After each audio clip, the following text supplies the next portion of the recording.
Hi, today we're here to talk about the three phases of successful US expansion.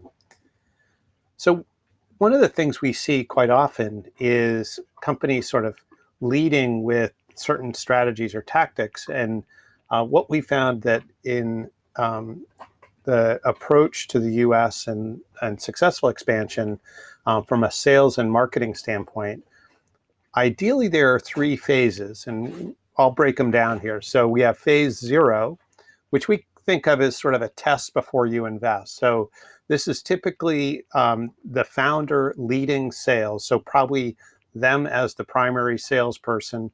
They're at least part-time in the marketplace, probably picked a place to center the sales effort, and they're driving sales. And when you think about the first sale that happens in US market entry, the path between sort of where you begin and that actual sale is a pretty ugly road. We think of it often as a very narrow dirt path that is, going over hills, maybe into ravines, over a river, through a river, and you'll probably hit some bad weather on the way, but it's not a direct path is really the idea.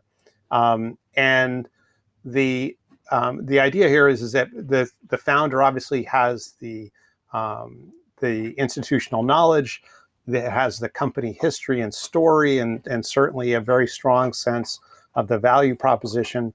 And that makes them the most nimble sort of driver of that first sale and the early sales.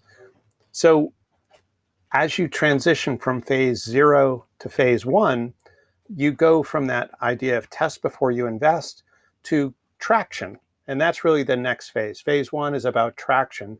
And this is when the founder is able to train one additional person to sell. And at this point, think of the road or as the path as it's probably still a single lane, narrow dirt path, but it's flatter and easier to transit.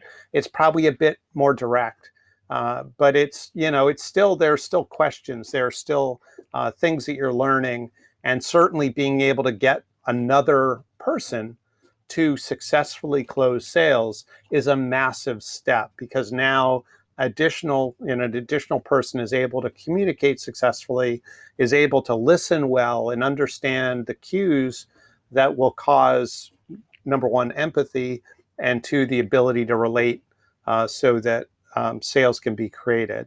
So as you think about that next phase, so to going from phase one to phase two and scaling, this is where you now have a repeatable process.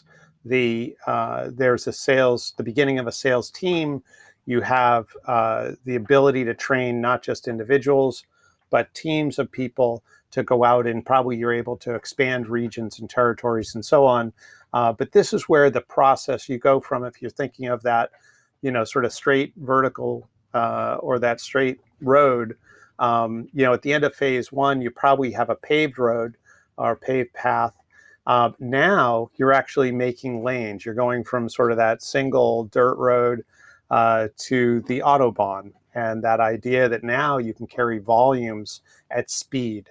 And so, in order to improve your US sales competence and capacity, you have to go through this process, sort of from the ugly sale or the ugly process to a repeatable process. And so going from phase zero, test before you invest, to phase one, getting traction, and then phase two, scaling. And so each of these phases need to be architected in a way that leads you to the next phase. It prepares you and gives you the tools to successfully expand. So I hope this was helpful. I look forward to talking to you all, and certainly have a great day. Thanks so much.